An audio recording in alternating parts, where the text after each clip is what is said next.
Hello guys, today we are going to making asida pudding. බලමුක අපි මේකට මොනවද ඕනේ කියලා. bitter, white sugar, brown sugar. තව ඕනේ ඔයාලා දන්න දෙයක් ghee. තව අපි දාමු vanilla paste. ඔන්න ලංකාවේ කුළුබඩුවක් දාන්න යන්නේ. cardamom powder. දීනේ කියලා ඔය ටික දාලා හොඳට mix කරගන්න. But keep in mind, don't beat over. මෙන්න ඔයාලා සේකක් වට්ටක්ක puree හෙවත් pumpkin puree. ඇත්තටම මේ පුඩින් එක හදන්නේ වට්ටක්ක බේස් කරගෙන. ඔයාලට පුදුමයි නේද? ඒ වඩ කරන්න දෙයක් නෑ. මේ තියෙන්නේ pumpkin syrup. pumpkin paste එක දාගත්තට පස්සේ ඒකටම pumpkin syrup එකක් දාගන්න.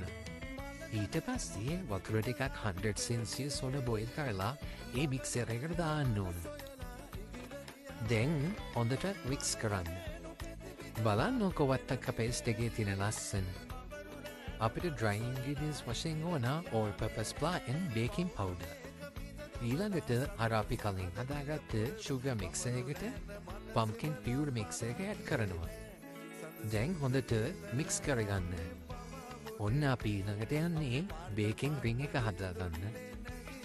ඉතින් අර mixer එකටම dry ingredients ටික add කරලා මේ විදියට ලස්සනට beat කරගෙන mold එකට වක් කරගන්න. mixer එක mold එකේ උඩටම දාගන්න එපා. එහෙමොත් බේක් කරනකොට ප්‍රශ්නයක් වෙනවා. අපි බලමුකෝ බේක් කරාට පස්සේ කොහොමද ඉන්නේ කියලා. මෙන්න මේ වගේ තමයි බේක් කරාම එන්නේ. මම දැන් ඔයාලට කට් කරලා පෙන්නන්නම් කොහොමද ටෙක්ස්චර් එක කියලා. මේක ඉතින් පුළුවන් නම් ඔයාලා හදලා බලන්න. ඇත්තටම ගොඩක් රහයි මේක. ඔයාලට හදන්න වැඩි වේදමක් යන්නේ නැහැ ඉතින්. වට්ටක්ක පියුර වෙනුවට වට්ටක්ක ගෙඩියක් කරන් තම්බලා බ්ලෙන්ඩ් කරලා ගන්න. එතකොට පියුරි තමයි.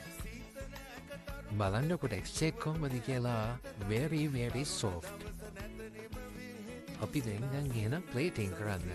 මෙන්න මෙහෙම තමයි මම ප්ලේටිං කරන්න පටන් ගත්තේ. මේ අසීත පුඩින් එක වැනිලා අයිස්ක්‍රීම් එකත් එක්ක යනකොට තමයි තවත් රහ. බලන්නකො එහෙනම් ෆයිනල් ලුක් එක කොහොමද කියලා. එහෙනම් guys ඔයාලත් හදලා බලන්න. මම යනවා. bye.